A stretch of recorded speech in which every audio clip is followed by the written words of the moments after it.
if I use the contents of my inbox as a barometer as to what people are interested in, it seems that there's quite a few people out there that would like a small, robust little camera they could attach to a helmet and use for various different kinds of activities. Just a little cheap camera like this one, for example.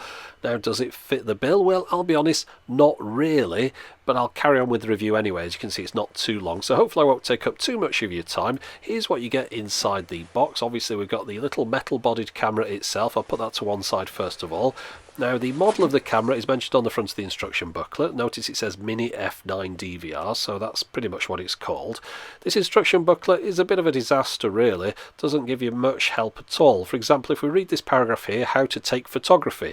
After start up set mode for video mode, press the photo video key and the red light will be on and begin to video. Need to plug TF card. Then click on the photo video key. After the machine's keeping out the red being light, then stop video. In the video mode, can toggle resolution, switch to choose 1080p, 720p. These two formats according to demands to choose corresponding format for video clips of the recording.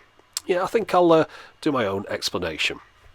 But before we get onto the camera, let's just circle back to what's inside the box again. So we've got this lanyard for holding it on your wrist. It's a non-standard USB micro lead, a little bit of a funny plug on that one. And then this plug here, obviously to charge it up with, but that's going in the bin before it burns my house down. And then we've got this thing here, which is a headband, I suppose, if you've got a smallish head. And then it's got this bit here, which I'll show you more of that later. That's how I attached it on my motorcycle helmet later on. We've got this thing here, one of those usual sticky back sort of tripod things with a ball joint and a tighten up nut on it. That's for putting it on your bicycle handlebars. Very common now, those seem to get those in every packet. And then this thing is the interesting part. This is how the camera attaches to tripod mounts, and it's very important, probably the most important thing in the box other than the camera, of course. So it clicks like that, and then the camera goes inside it. As you can see, the camera's got this kind of flat section on the top here, and that lines up with a corresponding part inside this thing here. You can see it there on the left hand side. That stops the camera rotating round, so you get it located in that, so it's held in place.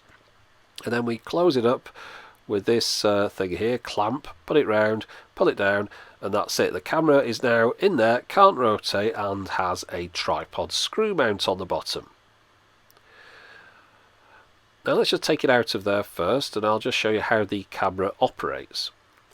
Now it's a weird operation on this camera. We've got two buttons on the top, two LEDs on the right hand side, either side of that button. Of course we've got the lens on the front here with a plastic covering on there, some kind of perspex or something.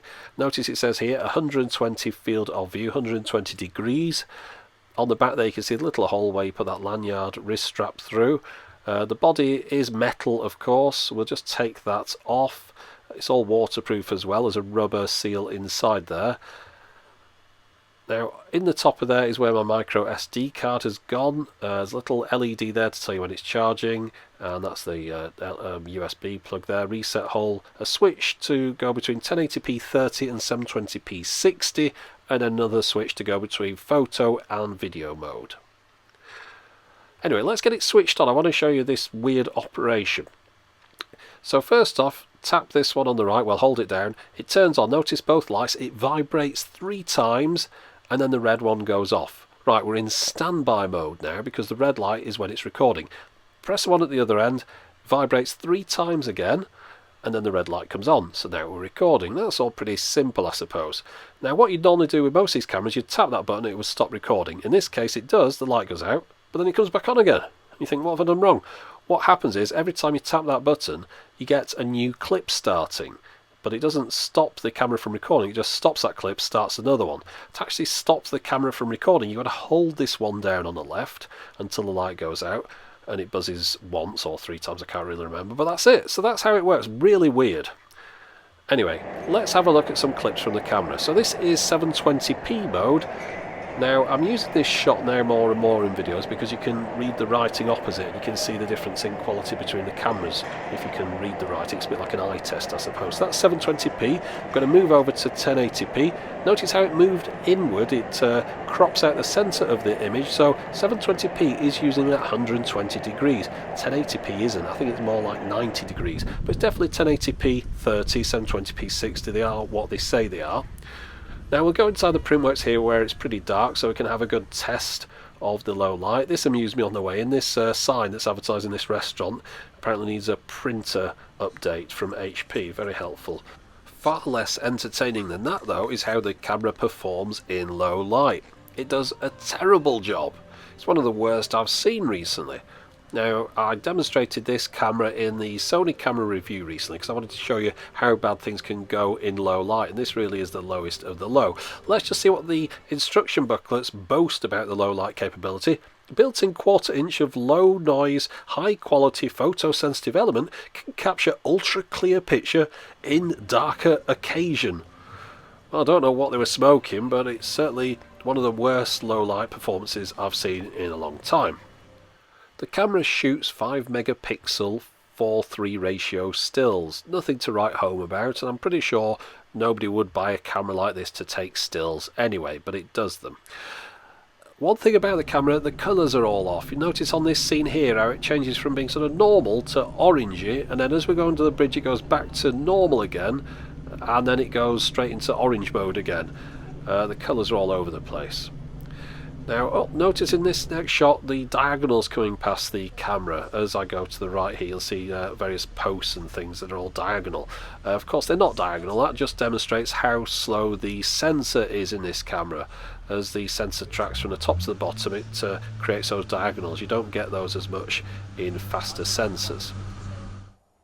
In order to demonstrate the sound quality with and without the cap, I'm talking to you now. First off, with the cap removed, I'm now going to put it on the back of the camera and we'll see what difference that makes to the sound.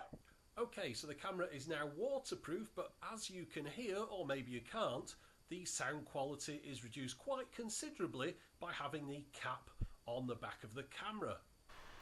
Right, I'm hurrying along with this video because as you can see the camera's mediocre at best, but what I'm going to do, I'm going to stick it on my motorcycle helmet using this mount, remove the straps from it, and then it becomes a helmet mount, and that part there pulls off the back and it's got a sticky back mount thing that goes on your motorcycle helmet or whatever helmet you're going to put it on, or whatever you want to stick it on I suppose, and then this bit just clicks into there like that.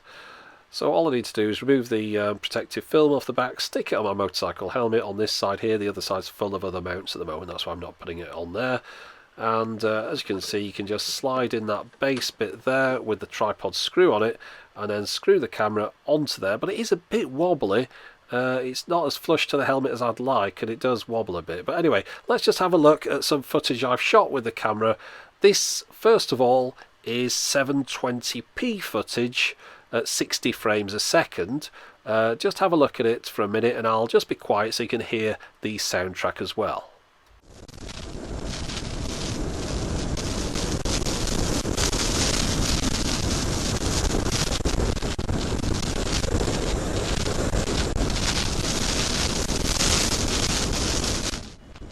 That sound was recorded with the cap on the back of the camera as well, so you can see that quite a bit of wind noise does get into the camera. Now I'm going to show you a couple more clips. This is in 1080p 30, as is this one here, just to give you a bit more feel for the camera. You can see that of course I've got a narrower field of view on this one because of the 1080p mode.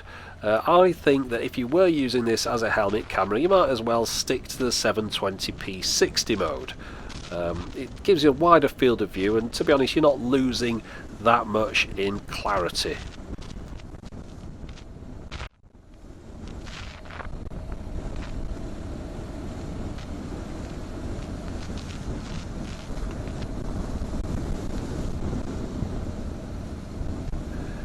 Now, as should be obvious from these clips, the camera does not have image stabilization in it.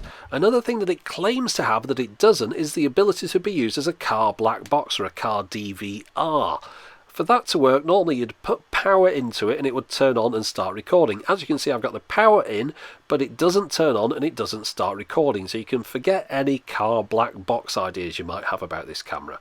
Now, on the SD card you'll find a folder for photos, one for video, and a TXT file. That TXT file is where you make the changes to the settings.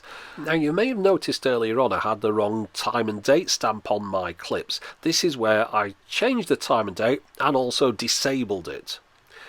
The video files are recorded as AVIs, H.264. The 720p 60 files in my tests are 12.8 megabits a second, and the 1080p 30 as 16.7 megabits a second. One good bit of news, the battery life in my tests, 2.5 hours, which is pretty good really. Now, the camera's performance is mediocre, but the one thing that really lets it down is this mounting system. Mine fell apart, the screw fell out of the bottom, I had to glue it back in.